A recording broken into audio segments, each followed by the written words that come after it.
Para 30th, Surah An-Nasr, full surah.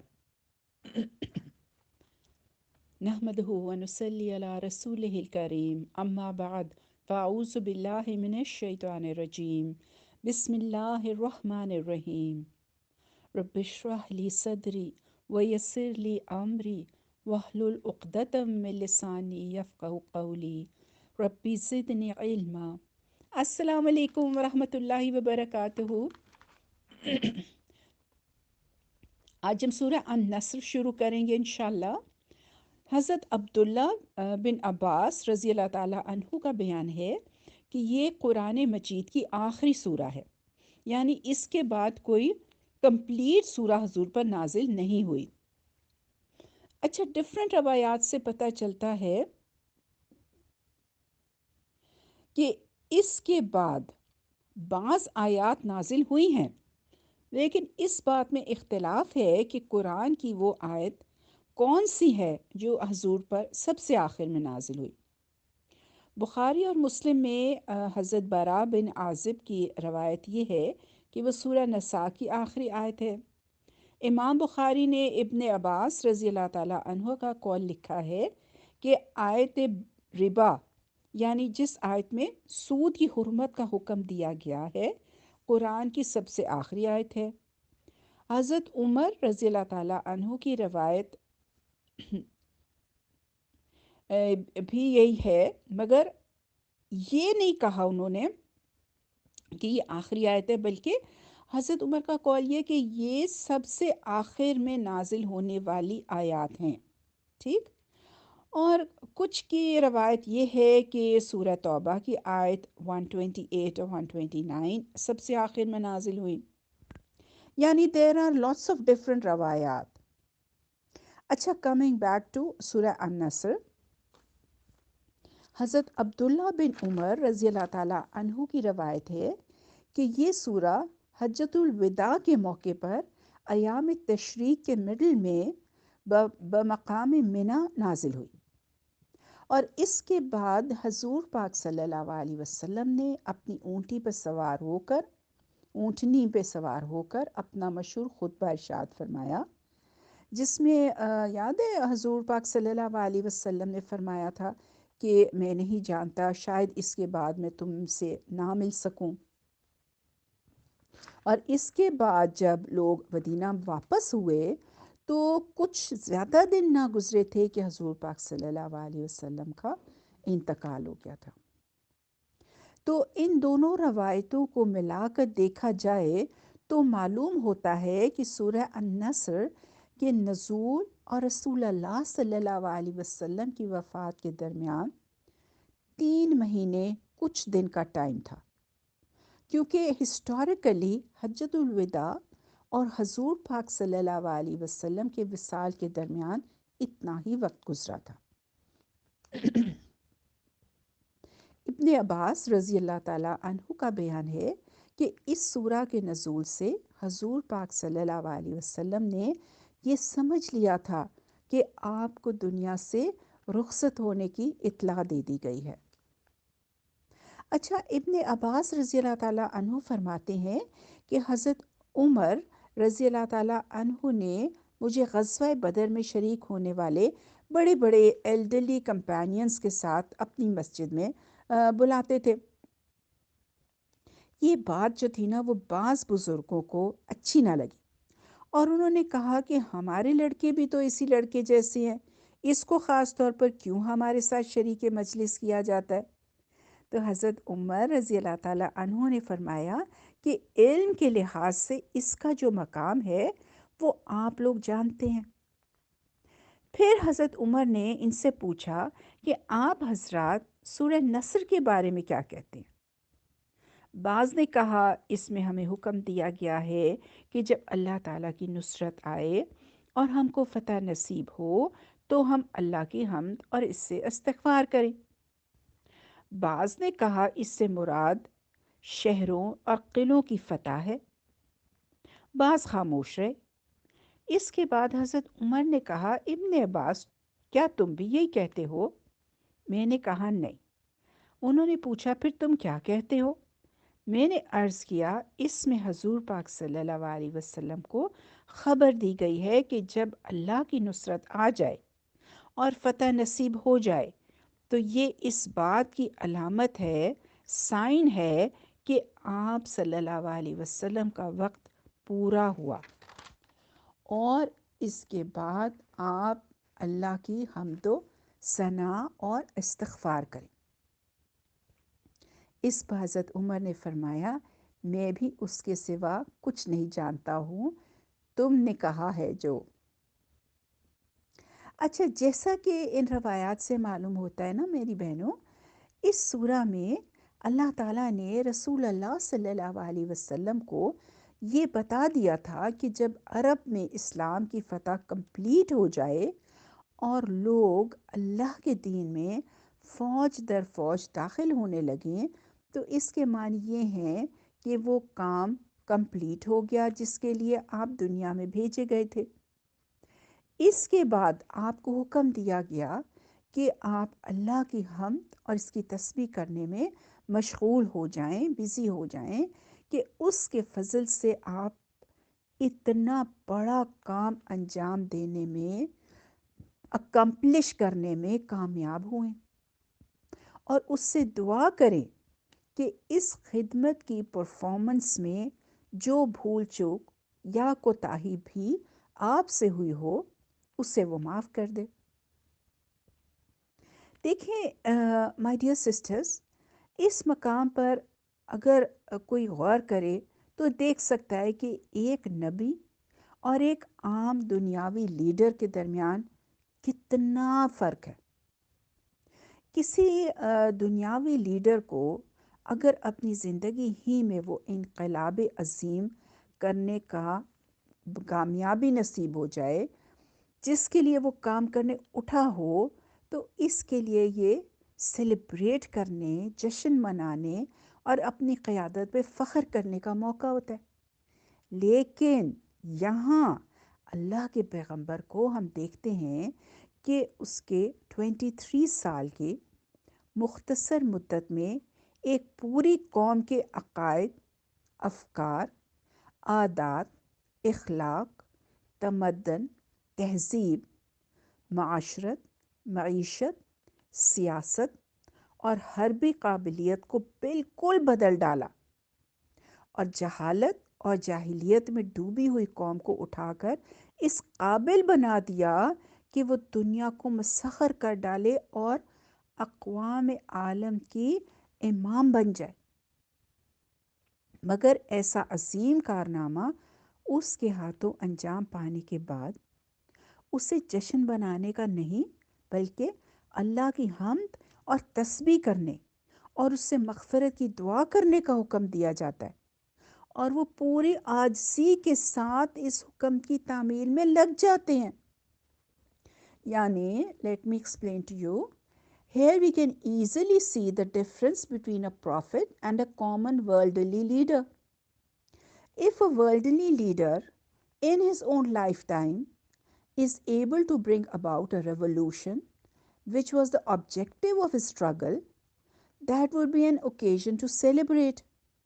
But here we witness quite another phenomena.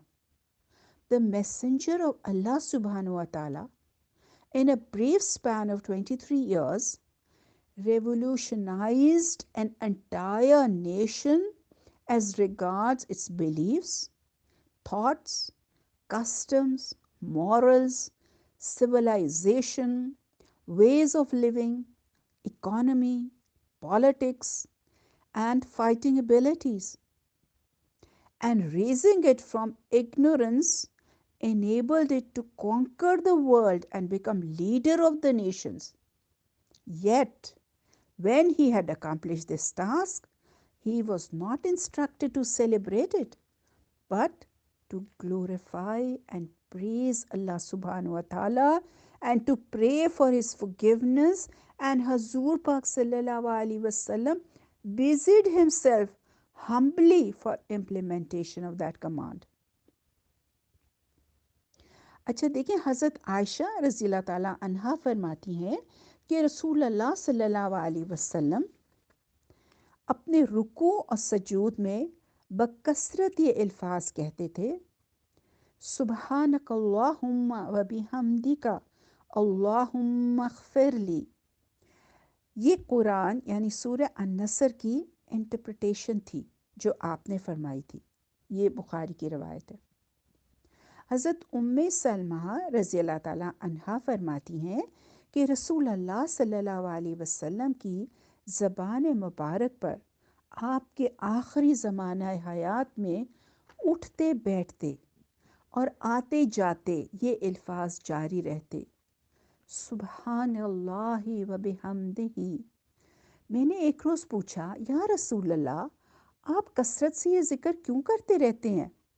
فرمایا، مجھے اس کا حکم دیا گیا ہے۔ پھر آپ نے یہ سورہ پڑھی۔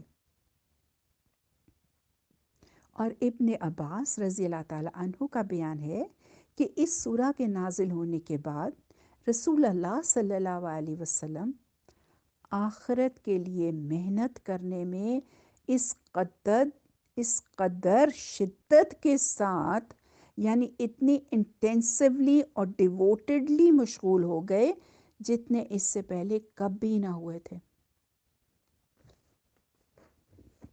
چلیں سورہ شروع کرتے ہیں۔ فرسٹ آیت، اعوذ باللہ من الشیطان الرجیم، بسم اللہ الرحمن الرحیم۔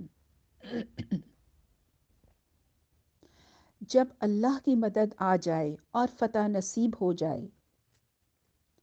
دیکھیں، فتح سے مراد کسی ایک چیز میں فتح نہیں ہے، بلکہ وہ فیصلہ کن فتح ہے، وہ ڈسائسو وکٹری ہے جس کے بعد ملک میں کوئی طاقت اسلام کو اپوز کرنے کے قابل باقی نہ رہے، اور یہ بات کلیئر ہو جائے کہ اب عرب میں اسی دین کو غالب ہو کر رہنا ہے۔ بعض مفسرین نے اس سے مراد فتح مکہ لی ہے، لیکن فتح مکہ سن 8 ہجری میں ہوئی تھی، اور اس سورہ کا نزول سن 10 ہجری کے اینڈ میں ہوا، جیسا کہ حضرت عبداللہ بن عمر رضی اللہ تعالیٰ عنہ کی روایت سے معلوم ہوتا ہے۔ سیکنڈ آیت، اور اے نبی صلی اللہ علیہ وسلم، تم دیکھ لو کہ لوگ فوج در فوج اللہ کے دین میں داخل ہو رہے ہیں، یعنی وہ زمانہ چلا جائے جب ایک ایک دو دو کر کے لوگ اسلام میں داخل ہوتے تھے، اور وہ وقت آ جائے جب پورے کے پورے ٹرائبز، پورے قبیلے اور بڑے بڑے علاقوں کے لوگ کسی جنگ اور کسی ریزسٹنس کے بغیر خود مسلمان ہونے لگے۔ یہ چیز مائی ڈیئر سسٹرز سن 9 ہجری کے سٹارٹ سے ہونی شروع ہوئی، جس کی وجہ سے اس سال کو سال وفود یعنی ایئر آف ڈیپوٹیشنز کہا جاتا ہے۔ عرب کے ہر پارٹ سے وفد پر وفد یعنی بہت ساری ڈیپوٹیشنز رسول اللہ صلی اللہ علیہ وسلم کی خدمت میں حاضر ہونے لگے اور اسلام قبول کر کے آپ کے دست مبارک پر بیعت کرنے لگے، یہاں تک کہ سن 10 ہجری میں جب حضور حجۃ الوداع کے لیے تشریف لے گئے، اس وقت پورے عرب میں اسلام پھیل چکا تھا اور ملک میں کوئی مشرک باقی نہ رہا۔ آیت نمبر 3، تو اپنے رب کی حمد کے ساتھ اس کی تسبیح کرو اور اس سے مغفرت کی دعا کرو، بے شک وہ بڑا توبہ قبول کرنے والا ہے۔ یعنی then declare the perfection of your master by doing praise of him and seeking his forgiveness. Surely he is the one who always accepts repentance. دیکھیں، یہاں تھوڑا سا سمجھیں، اللہ سبحانہ و تعالیٰ نے استغفار آخر میں مینشن کیا ہے، حمد درمیان میں مینشن کیا ہے، اور تسبیح شروع میں مینشن کیا ہے۔ یعنی اگر ہمیں اللہ سے معافی چاہیے یا کوئی بھی چیز چاہیے ہو دعا میں، تو سب سے پہلے ہمیں اللہ کی تسبیح کرنی ہے، پھر گلوریفائی کریں، پھر اس کی حمد کریں، پریز ہم، اور اس کے بعد بخشش کی دعا کریں۔ اچھا دیکھیں، حمد سے مراد اللہ تعالیٰ کی تعریف اور ثنا کرنا بھی ہے، اور اس کا شکر ادا کرنا بھی۔ اور تسبیح سے مراد اللہ تعالیٰ کو ہر لحاظ سے پاک اور منزہ قرار دینا ہے۔ یعنی تسبیح یعنی ڈکلیئر پرفیکشن، یعنی تسبیح فار اللہ از ٹو سے about Allah, what makes and maintains the perfection of Allah, free from fault, himself, in his actions and in his words۔ اس موقع پر یہ ارشاد کہ اپنے رب کی قدرت کا یہ کرشمہ جب تم دیکھ لو تو اس کی حمد کے ساتھ اس کی تسبیح کرو۔ اس میں مائی ڈیئر سسٹرز، حمد کا مطلب یہ ہے کہ اس عظیم کامیابی کے متعلق تمہارے دل میں کبھی یہ خیال تک نہ آئے کہ یہ تمہارے اپنے ایکسلنس کی وجہ سے ہوا ہے، یعنی اپنے کمال کا نتیجہ ہے، بلکہ اس کو ٹوٹلی اللہ کا فضل و کرم سمجھو، اس پر اس کا شکر ادا کرو، اور دل اور زبان سے اس بات کو ایکنالج کرو کہ اس کامیابی کی ساری تعریف اللہ ہی کو پہنچتی ہے، نہ کہ تمہاری کسی کوشش پہ ڈپینڈنٹ تھی۔ اس آن دا کانٹری، اس کے برعکس تمہارا دل اس یقین سے بھرا رہے کہ تمہاری کوشش کی کامیابی اللہ کی ہیلپ سے تھی، اللہ کی ہیلپ پہ ڈپینڈنٹ تھی جو تمہاری کوشش کی کامیابی تھی۔ It happened because Allah helped you. وہ اپنے جس بندے سے چاہتا اپنا کام لے سکتا تھا، اور یہ اس کا احسان ہے کہ اس نے یہ خدمت تم سے لی اور تمہارے ہاتھوں اپنے دین کا بول بالا کرایا۔ اس کے علاوہ تسبیح یعنی سبحان اللہ کہنے میں میری بہنوں ایک ایسپیکٹ تعجب کا بھی ہے، ونڈر کا بھی ہے۔ دیکھیں، جب کوئی بہت اچھا واقعہ پیش آتا ہے تو انسان سبحان اللہ کہتا ہے، اور اس کا مطلب یہ ہوتا ہے کہ اللہ ہی کی قدرت سے، اللہ ہی کی پاور سے ایسا حیرت انگیز واقعہ ہوا ہے، ورنہ دنیا کی کسی طاقت کے بس میں یہ نہ تھا کہ ایسا کرشمہ اس سے ہو سکتا۔ اور یعنی اپنے رب سے دعا مانگو کہ جو خدمت اس نے تمہارے سپرد کی تھی، اس کو کرنے میں تم سے جو بھول یا چوک یا کوتاہی ہوئی ہو، اس کو اوور لک کرے اور درگزر فرمائے۔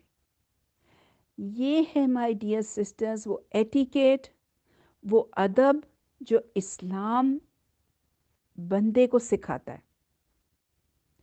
کسی انسان سے اللہ کے دین کی خواہ کیسی ہی بڑی سے بڑی خدمت کی ہو، اس کی راہ میں خواہ کتنی ہی قربانیاں اس نے دی ہوں، اور اس کی عبادت، بندگی اور ورشپ کرنے میں خواہ کتنی ہی محنت اس نے کی ہو، اس کے دل میں کبھی یہ خیال تک نہیں آنا چاہیے کہ میرے اوپر میرے رب کا جو حق تھا وہ میں نے پورے کا پورا ادا کر دیا، بلکہ اسے ہمیشہ یہی سمجھنا چاہیے کہ جو کچھ مجھے کرنا چاہیے تھا وہ میں نہیں کر سکا، اور اسے اللہ سے یہی دعا مانگنی چاہیے کہ اس کا حق ادا کرنے میں جو کوتاہی، ویکنسز بھی مجھ سے ہوئی ہوں، اس سے درگزر فرما دے، معاف کر دے، اور میری چھوٹی سی خدمت قبول فرما لے۔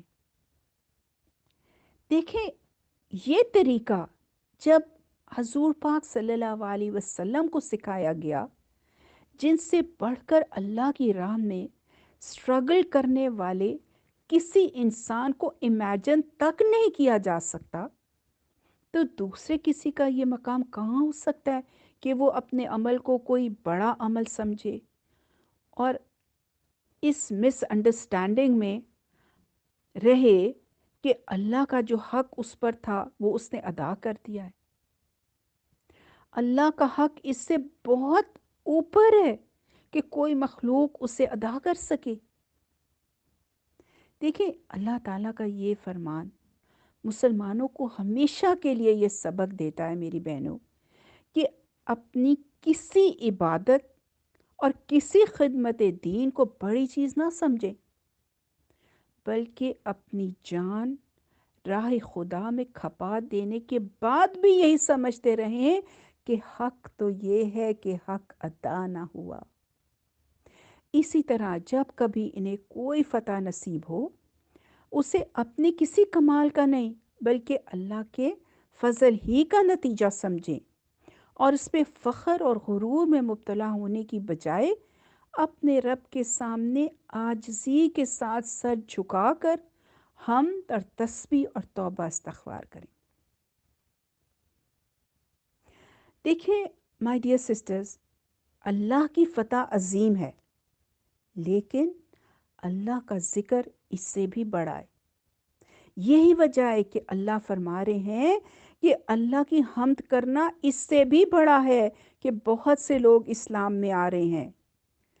ایک عبد کی، ایک غلام کی، ایک سلیو کی حیثیت سے ہماری فرسٹ پریورٹی ہمیشہ اللہ کی حمد و ثنا ہے۔ اچھا چلیں اب دیکھتے ہیں کہ ہمیں اس سورہ سے لیسنز کیا ملتے ہیں۔ پہلی بات تو یہ یاد رکھنے کی ہے کہ فتح، وکٹری اللہ کی طرف سے ہے، تو ہمیں اس کے لیے دعا کرنی چاہیے۔ سیکنڈ بات یہ ہے کہ اللہ سبحانہ و تعالیٰ سب سے زیادہ معاف کرنے والے ہیں، اس لیے اس سے توبہ استغفار کرتے رہنا چاہیے۔ تھرڈلی، جب ہم کسی کام میں ایکسل کریں، سبقت حاصل کریں، تو ہمیں اللہ کا شکر ادا کرنا ہے، کیونکہ ہر کامیابی اللہ کی مہربانی اور مدد سے ملتی ہے، اس میں ہمارا کوئی کمال نہیں ہوتا۔ اینڈ فورتھلی، دیکھیں یہ سورہ اس بات کی مثال دیتی ہے کہ ہمیں کس طرح حضور پاک صلی اللہ علیہ وسلم اور ان سے پہلے انبیاء کی طرح عاجزی اختیار کرنی چاہیے، ہمیں ہمبل ہونا چاہیے، اور نہ صرف اللہ سبحانہ و تعالیٰ کی حمد، تعریف اور شکر ادا کرنا چاہیے جو وہ ہمیں عطا فرماتا ہے، بلکہ وی شوڈ گو ڈیپر، یعنی گہرائی میں جا کر اللہ سے معافی کی ریکویسٹ کرنی چاہیے جو ہماری غلطیاں اور کوتاہیاں ہو جاتی ہیں، اور فتح کو ہمارے نفس، انا یعنی ایگو کو پالنے اور اللہ کی تعریف کرنے سے ہمیں جو ڈسٹریکٹ کر دیتا ہے۔ اللہ ہمیں ہدایت دے کہ جو ہم پڑھ رہے ہیں، پڑھا رہے ہیں، ان پر عمل کر سکیں اور اپنے نفس کے غلام نہ بنیں۔ الحمدللہ ہماری سورہ کمپلیٹ ہوئی۔ سورہ اللہب فل سورہ، یہ مکی سورہ ہے جس کا نزول اس زمانے میں ہوا ہوگا جب ابو لہب حضور پاک صلی اللہ علیہ وسلم کی عداوت میں، دشمنی میں حد سے گزر گیا تھا، اور اس کا ایٹیٹیوڈ اسلام کی راہ میں ایک بڑی رکاوٹ بن رہا تھا۔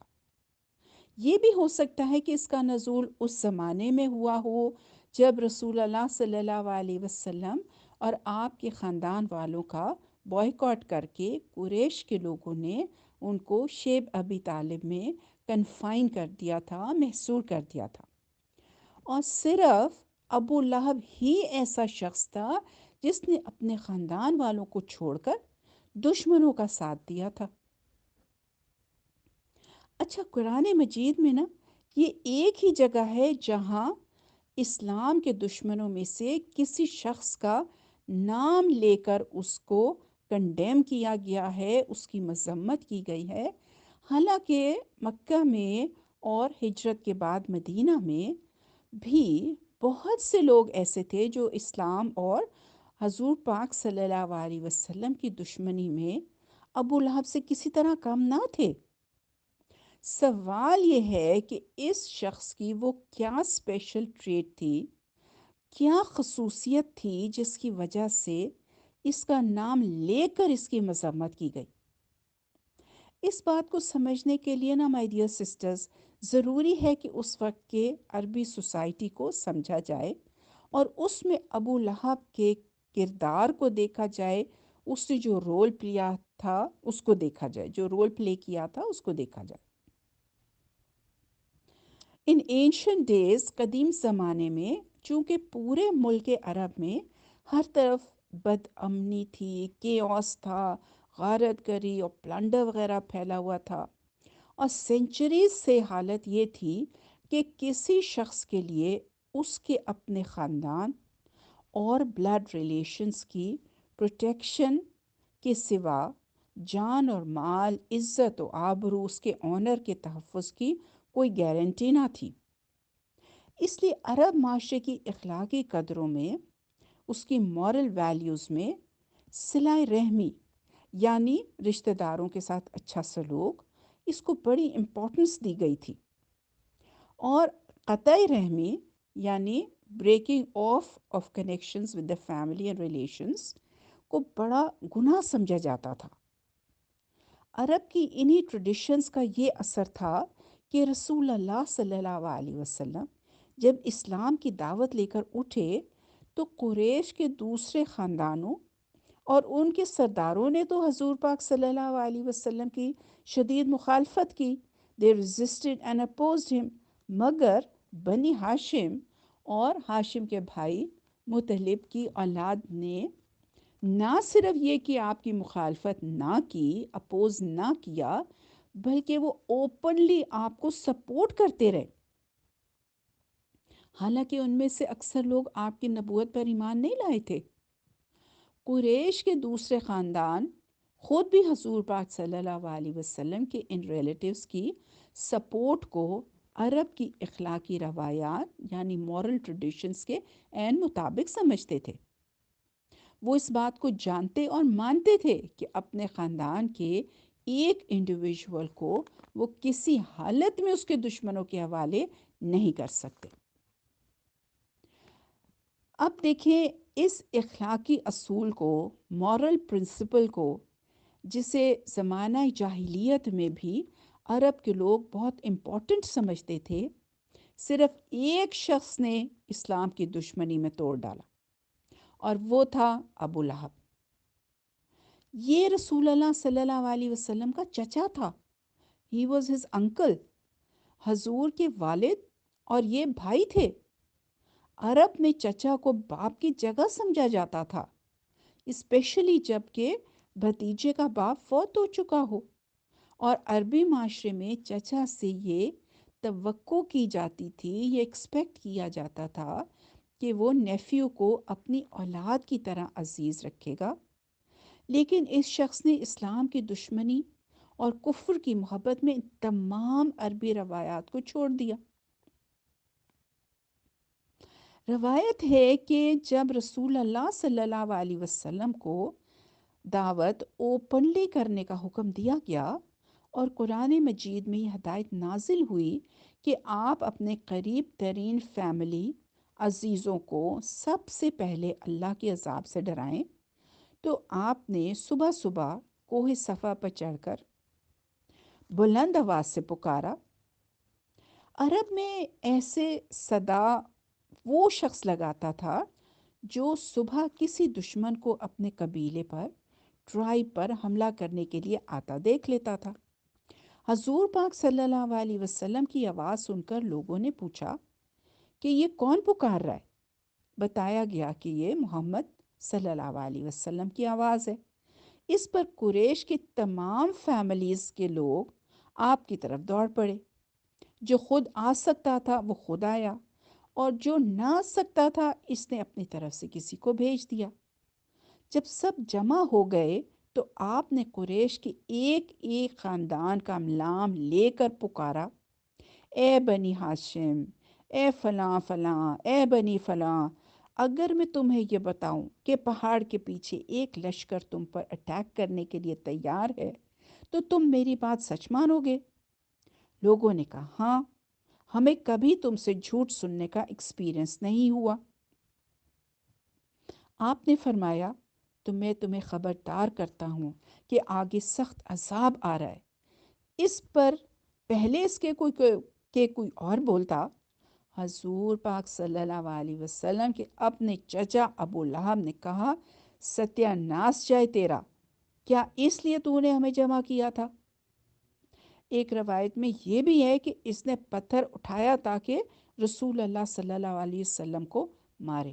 یہ مسلم اور بخاری کی روایت ہے۔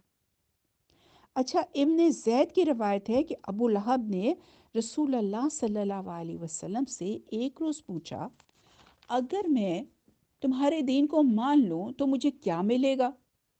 آپ صلی اللہ علیہ وسلم نے فرمایا، جو اور سب ایمان لانے والوں کو ملے گا۔ اس نے کہا، میرے لیے کوئی فضیلت نہیں ہے؟ حضور پاک صلی اللہ علیہ وسلم نے فرمایا، اور آپ کیا چاہتے ہیں؟ اس پر وہ بولا، ناس جائز دین کا جس میں اور یہ دوسرے لوگ برابر ہوں۔ اچھا، مکہ میں نا ابو لہب حضور کا قریب ترین نیبر تھا۔ دونوں کے گھر ایک دیوار تھی بیچ میں۔ اس کے علاوہ حکم بن عاص اور عقبہ وغیرہ بھی آپ کے نیبرز تھے۔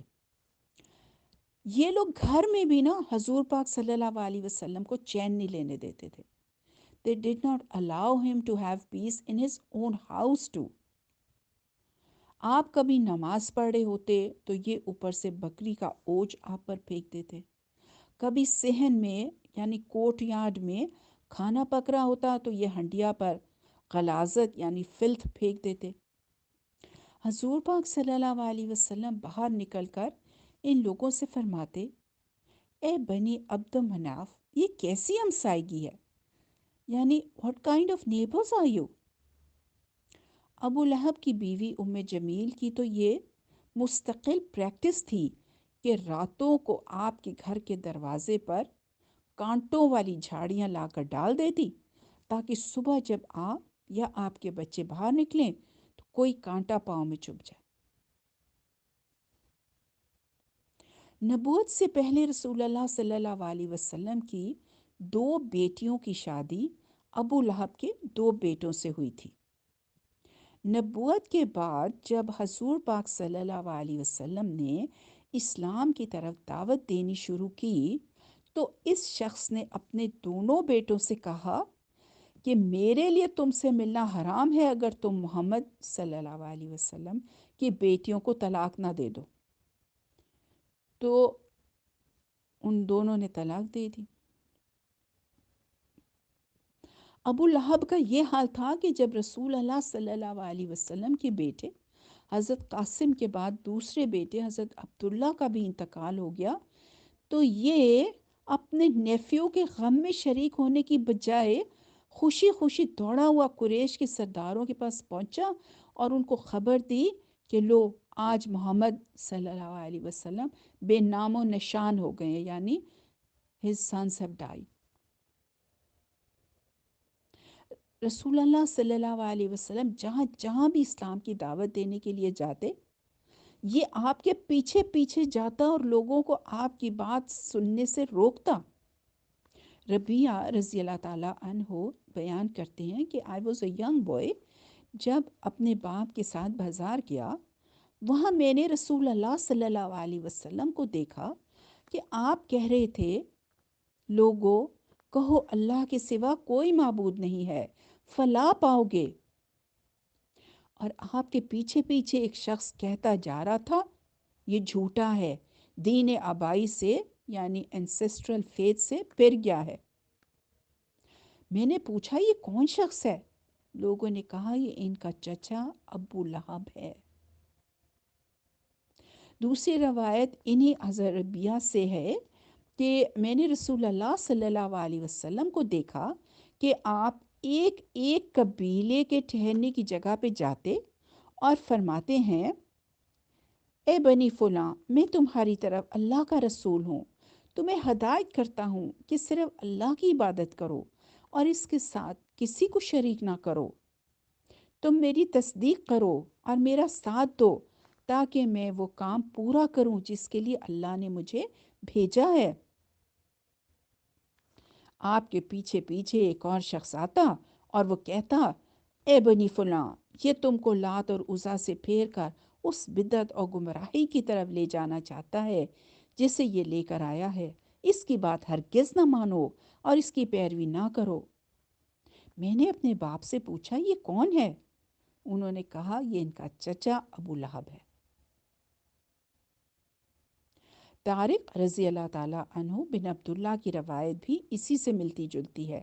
وہ کہتے ہیں میں نے بازار میں دیکھا کہ رسول اللہ صلی اللہ علیہ وسلم لوگوں سے کہتے جاتے تھے، لوگو لا الہ الا اللہ کہو فلاح پاؤ گے، اور پیچھے ایک شخص ہے جو آپ کو پتھر مار رہا ہے یہاں تک کہ آپ کی ایڑیاں خون سے تر ہو گئی ہیں، یعنی his heels started to bleed، اور وہ کہتا جاتا ہے یہ جھوٹا ہے، اس کی بات نہ مانو۔ میں نے لوگوں سے پوچھا یہ کون ہے؟ لوگوں نے کہا یہ ان کا چچا ابو لہب ہے۔ کتنا غصہ آتا ہے نا۔ نبوت کے 7th ایئر جب قریش کے تمام خاندانوں نے بنی ہاشم اور بنی المطلب کا معاشرتی اور معاشی بائیکاٹ کیا، یعنی دے بائیکاٹڈ سوشلی اینڈ اکنامکلی، اور یہ دونوں خاندان رسول اللہ صلی اللہ علیہ وسلم کی سپورٹ میں شیب ابی طالب میں محصور ہو گئے، تو اکیلا یہی ابو لہب تھا جس نے اپنے خاندان کا ساتھ دینے کی بجائے کفار قریش کا ساتھ دیا۔ یہ بائیکاٹ 3 سال تک رہا اور اس دوران میں بنی ہاشم اور بنی المطلب پر فاقوں کی نوبت آ گئی۔ They were starving۔ مگر ابو لہب کا حال یہ تھا کہ جب مکہ میں کوئی تجارتی قافلہ آتا اور شیب ابی طالب کے لوگوں میں سے کوئی کھانے کا سامان خریدنے کے لیے ان کے پاس جاتا تو یہ تاجروں سے پکار کر کہتا کہ ان سے اتنی زیادہ قیمت مانگو کہ یہ خرید نہ سکے، تمہیں جو لاس بھی ہوگا اسے میں پورا کروں گا۔ تو وہ بہت زیادہ قیمت مانگتے اور وہ بیچارے اپنی بھوک سے تڑپتے ہوئے بچوں کے پاس خالی ہاتھ واپس آ جاتے۔ پھر ابو لہب انہی تاجروں سے وہی چیز بازار کے ریٹ پہ خرید لیتا۔ یہ اس شخص کی حرکات تھی مائی ڈیئر سسٹرز، جن کی بنا پر اس سورہ میں نام لے کر اس کو کنڈیم کیا گیا ہے، اس کی مذمت کی گئی ہے۔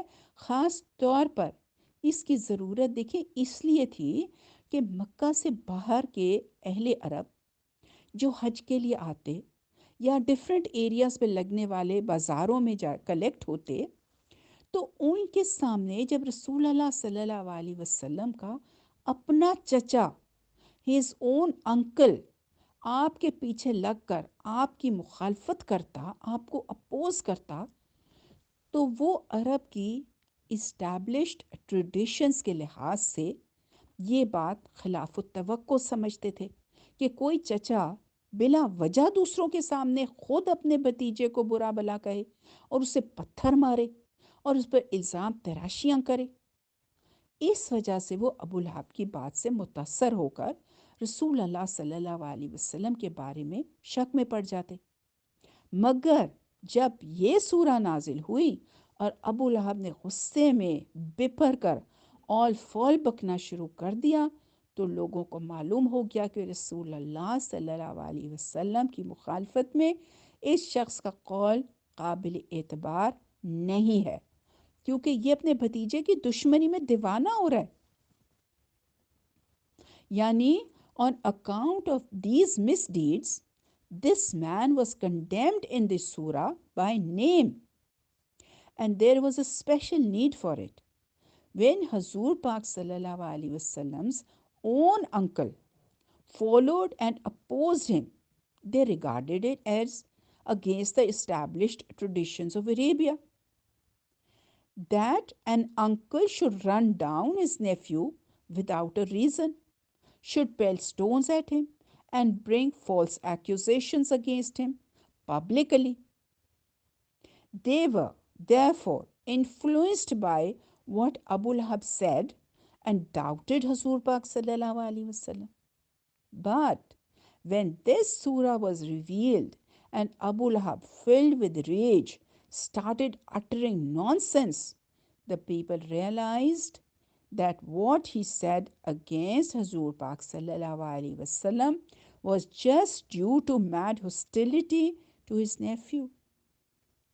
اور دیکھیں نام لے کر جب آپ کے چچا کی مذمت کی گئی، ان کو کنڈیم کیا گیا، تو لوگوں کی یہ ایکسپیکٹیشنز ہمیشہ کے لیے ختم ہو گئیں کہ رسول اللہ صلی اللہ علیہ وسلم دین کے معاملے میں کسی کا لحاظ کر کے کوئی لینینسی کریں گے.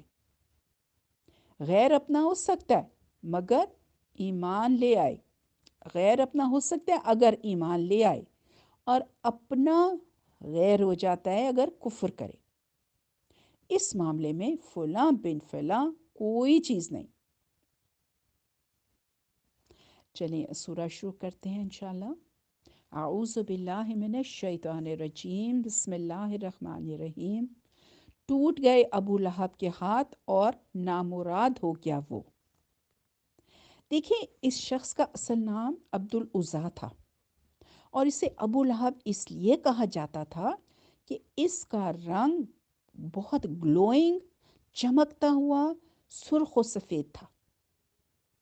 لہب آگ کے شعلے کو کہتے ہیں، یعنی فلیم آف فائر، اور ابو لہب کے معنی ہیں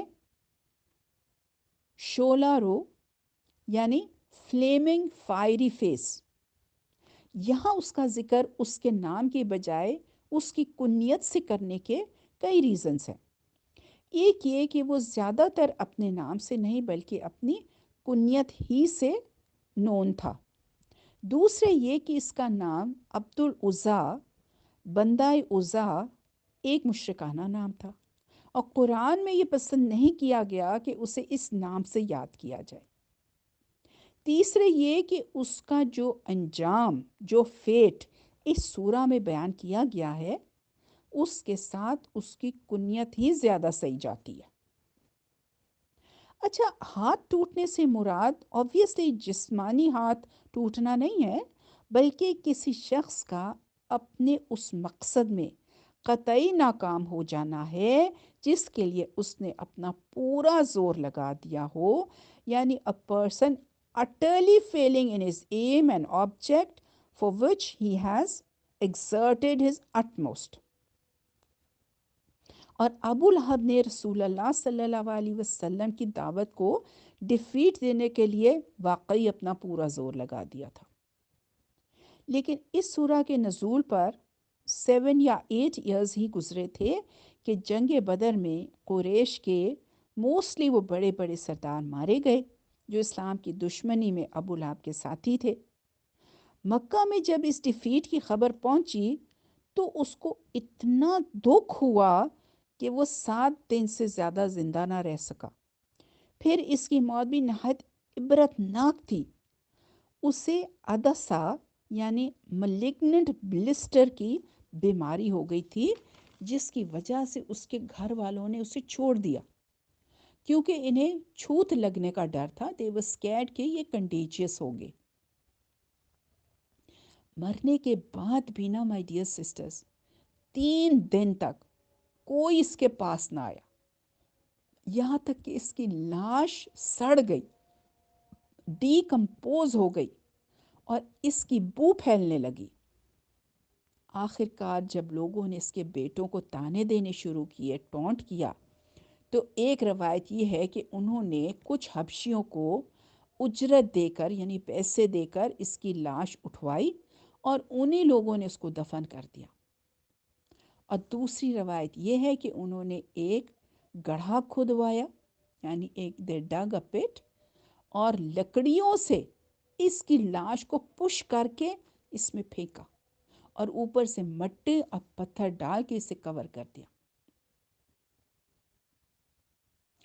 اس کی فردر ٹوٹل ڈیفیٹ اس طرح ہوئی کہ جس دین کی راہ روکنے کے لیے اس نے اتنا زور لگا دیا تھا، اسی دین کو اس کی اولاد نے قبول کر لیا۔ سب سے پہلے اس کی بیٹی ہجرت کر کے مکہ سے مدینہ پہنچی اور اسلام لائیں۔ پھر فتح مکہ کے موقع پر اس کے دونوں بیٹے حضور پاک صلی اللہ علیہ وسلم کے سامنے پیش ہوئے اور ایمان لائے۔ سیکنڈ آیت، اس کا مال اور جو کچھ اس نے کمایا وہ اس کے کسی کام نہ آیا۔ دیکھیں، ابو لہب سخت بخیل اور زرپرست آدمی تھا۔ He was stingy and materialistic۔ زمانہ جاہلیت میں ایک مرتبہ اس پر یہ الزام بھی لگایا گیا تھا کہ اس نے کعبہ کے خزانے میں سے سونے کے 2 ہرن چرا لیے۔ although بعد میں وہ ہرن کی ایک اور شخص کے پاس سے ملے، لیکن دیکھیں خود یہ بات کہ اس پر یہ الزام لگایا گیا، he was accused، یہ ظاہر کرتا ہے کہ مکہ کے لوگ اس کے بارے میں کیا اوپینین رکھتے تھے۔ اس کی مالداری کے متعلق قاضی رشید بن زبیر اپنی کتاب میں لکھتے ہیں کہ وہ قریش کے 4 ریچسٹ آدمیوں میں سے ایک تھا۔ اس کی زرپرستی کا یعنی لو آف منی کا اندازہ اس بات سے کیا جا سکتا ہے کہ جنگ بدر کے وقت جب اس کے مذہب کی قسمت کا فیصلہ ہونے والا تھا، قریش کے تمام سردار لڑنے کے لیے گئے، مگر اس نے عاص بن ہشام کو اپنی طرف سے لڑنے کے لیے بھیج دیا اور کہا یہ ان 4000 درم لون کا بدل ہے جو میرا تم پر آتا ہے۔ اس طرح اس نے اپنا قرض واپس لینے کی بھی ایک ترکیب نکال لی، کیونکہ عاص پینی لیس ہو چکے تھے، ان کا دیوالیہ نکل چکا تھا اور اس سے رقم ملنے کی کوئی امید نہ تھی۔ اور دیکھیں کہ معلوم ہوا کہ جب وہ بیمار ہوا، جب اسے اولاد کی سخت ضرورت تھی، تو اس کا مال بھی اس کے کسی کام نہ آیا اور اس کی اولاد نے بھی اسے بے کسی کی موت مرنے کے لیے چھوڑ دیا۔ اس کا جنازہ تک عزت کے ساتھ اٹھانے کی اولاد کو توفیق نہ ہوئی۔ They did not even bury him honorably۔ اس طرح چند ہی سال کے اندر لوگوں نے اس پروفیسی کو پورا ہوتے دیکھ لیا جو ابو لہب کے ریگارڈنگ اس سورہ میں کی گئی تھی۔ تھرڈ آیت، ضرور وہ شعلہ زن آگ میں ڈالا جائے گا اور اس کے ساتھ اس کی جورو بھی۔ دیکھیں، اس عورت کا نام اروا تھا اور جمیل اس کی کنیت تھی۔ یہ ابو سفیان کی بہن تھی اور رسول اللہ صلی اللہ علیہ وسلم کے ساتھ دشمنی میں اپنے شوہر ابو لہب سے کسی طرح کم نہ تھی۔ حضرت ابو بکر صدیق کی بیٹی حضرت اسماء رضی اللہ تعالیٰ عنہا کا بیان ہے کہ جب یہ سورہ نازل ہوئی اور جمیل نے اس کو سنا تو وہ غصے میں رسول اللہ صلی اللہ علیہ وسلم کی تلاش میں نکلی۔ اس کے ہاتھ میں پتھر تھے اور وہ حضور پاک صلی اللہ علیہ وسلم کے ہجوم میں سیٹائر میں اپنے ہی کچھ اشعار پڑھتی جا رہی تھی، یعنی کچھ پوئٹری پڑھ رہی تھی۔ حرم میں پہنچی تو وہاں حضرت ابو بکر صدیق رضی اللہ تعالیٰ عنہ کے ساتھ حضور پاک صلی اللہ علیہ وسلم تشریف فرما تھے۔ حضرت ابو بکر نے عرض کیا، یا رسول اللہ، یہ آ رہی ہے اور مجھے لگتا ہے آپ کو دیکھ کر یہ کوئی بری بات کرے گی۔ حضور نے فرمایا، یہ مجھ کو نہیں دیکھ سکے گی۔ چنانچہ ایسا ہی ہوا کہ آپ کی موجود ہونے کے باوجود وہ آپ کو نہیں دیکھ سکی اور اس نے حضرت ابو بکر سے کہا، میں نے سنا ہے کہ تمہارے صاحب نے میری برائی کی ہے۔ حضرت ابوبکر صدیق رضی اللہ تعالیٰ عنہ نے کہا، اس گھر کے رب کی قسم، انہوں نے تو تمہاری کوئی برائی نہیں کی۔ اس پر وہ واپس چلی گئی۔ دیکھیں، حضرت ابوبکر صدیق کے اس جواب کا مطلب یہ تھا کہ برائی تو اللہ تعالیٰ نے کی ہے، رسول اللہ صلی اللہ علیہ وسلم نے تو نہیں کی۔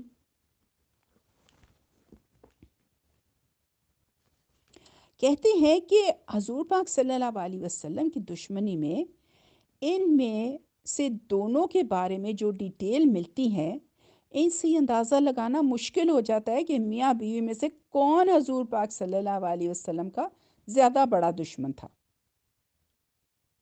اچھا دیکھیں مائی ڈیئر سسٹرز، اس سے پہلے سورہ التحریم کے آخری رکوع میں ہم خواتین کے کیریکٹر کی 3 اگزامپلز پڑھ چکے ہیں۔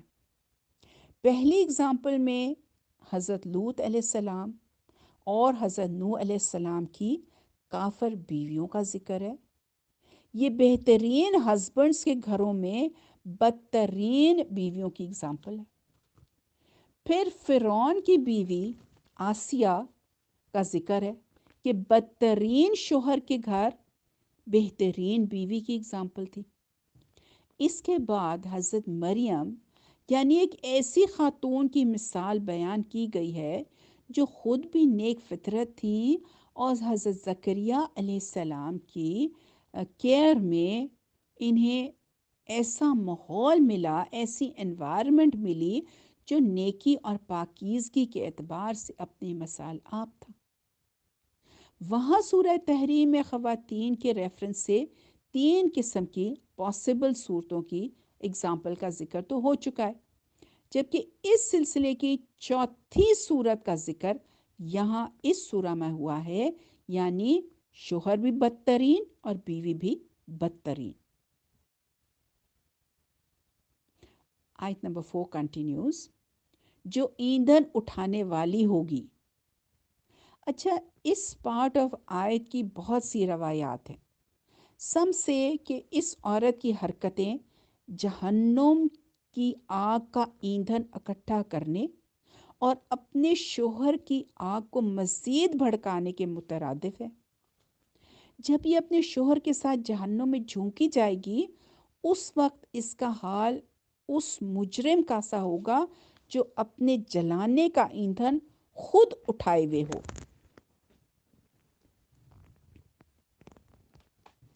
حضرت عبداللہ بن عباس کہتے ہیں کہ وہ راتوں کو کانٹوں والے درختوں کی ٹہنیاں لا کر رسول اللہ صلی اللہ علیہ وسلم کے دروازے پہ ڈال دیتی تھی۔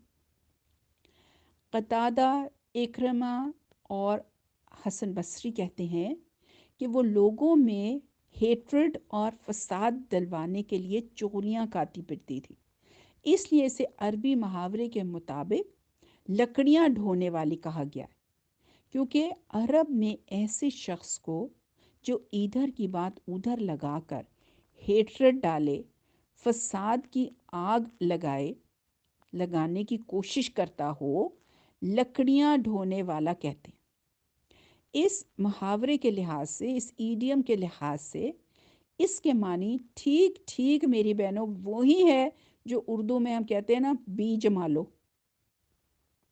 اچھا، سعید بن جبیر رضی اللہ تعالیٰ عنہ کہتے ہیں کہ جو شخص گناہوں کا بوجھ اپنے اوپر رکھ رہا ہو، اس کے متعلق عربی زبان میں کہا جاتا ہے فلاں شخص اپنی پیٹھ پر لکڑیاں لاد رہا ہے۔ تو اس کے معنی ہے گناہوں کا بوجھ ڈھونے والی۔ ایک اور مطلب مفسرین نے اس کا یہ بھی بیان کیا گیا ہے کہ یہ آخرت میں اس کا حال ہوگا، یعنی وہ لکڑیاں لا لا کر اس آگ میں ڈالے گی جس میں ابو لہب جل رہا ہوگا۔ استغفر اللہ۔ آیت نمبر 5، اس کی گردن میں مونج کی رسی ہوگی۔ دیکھیں، اس کی گردن کے لیے جید کا لفظ استعمال کیا گیا ہے، جو عربی زبان میں ایسی گردن کے لیے بولا جاتا ہے جس میں زیور پہنا گیا ہو۔ حسن بصری اور قتادہ کہتے ہیں کہ وہ ایک بہت قیمتی ہار گردن میں پہنتی تھی اور کہا کرتی تھی کہ لات اور عزا کی قسم، میں اپنا یہ ہار بیچ کر اس کی قیمت محمد صلی اللہ علیہ وسلم کی عداوت میں خرچ کر دوں گی، یعنی ٹو سیٹسفائی مائی انیمٹی اگینسٹ حضور پاک صلی اللہ علیہ وسلم۔ اسی بنا پر جیت کا لفظ یہاں بطور طنز استعمال کیا گیا ہے، آئرونیکلی بولا گیا ہے کہ اس گلے میں جس کے ہار پر وہ فخر کرتی ہے دوزخ میں رسی پڑی ہوگی۔ اچھا مائی ڈیئر سسٹرز، یہ اسی طرح کا طنز ہے جس طرح قرآن مجید میں کافی مقامات پر فرمایا گیا ہے، ان کو دردناک عذاب کی خوشخبری دے دو۔ اور دیکھیں جو رسی اس کی گردن میں ڈالی جائے گی، اس کے بھی ڈفرینٹ معنی مفسرین نے بیان کیے ہیں۔ ایک قول یہ ہے کہ خوب مضبوط بٹی ہوئی رسی ہوگی، دوسرا قول یہ ہے کہ کھجور کی کھال سے یعنی پام فائبر سے بنی ہوئی رسی ہوگی، تیسرا قول یہ ہے کہ اس کے معنی ہے مونج کی رسی یا اونٹ کی کھال، کیمل سکن کی یا کیمل کے بالوں سے بنی ہوئی رسی، اور ایک قول یہ بھی ہے کہ اس سے مراد لوہے کے تاروں سے بٹی ہوئی رسی ہے، یعنی a cable made by twisted iron strands together۔